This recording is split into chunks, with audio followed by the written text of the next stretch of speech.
গ্রামের একটি পুরনো মাদ্রাসার হোস্টেলে রাত গভীর। হঠাৎ বাতাসে দরজার কপাট শব্দ করতে থাকে। ছাত্ররা ঘুমিয়ে আছে, শুধু দুইজন, সাজিদ আর কামরুল, চুপচাপ গল্প করছে। হঠাৎ তারা ছাদের উপর ভারী কিছু টেনে নেওয়ার শব্দ শুনল। সাজিদ ভয় বলল, চল দেখে আসি। তারা করিডোরে বের হতেই বাতাসে আজান শোনার মতো ক্ষীণ আওয়াজ ভেসে এলো। হঠাৎ সিঁড়ির নিচে এক বৃদ্ধার ছায়া দাঁড়িয়ে থাকতে দেখা গেল।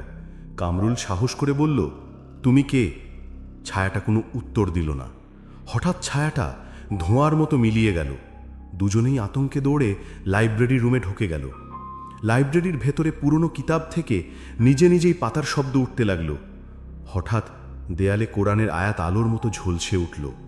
আলোর ঝলকানি দেখেই অদৃশ্য কিছু পেছনে সরে গেল।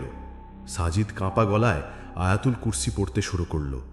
মুহূর্তেই হোস্টেলের ভেতরের অদ্ভুত শব্দগুলো থেমে গেল।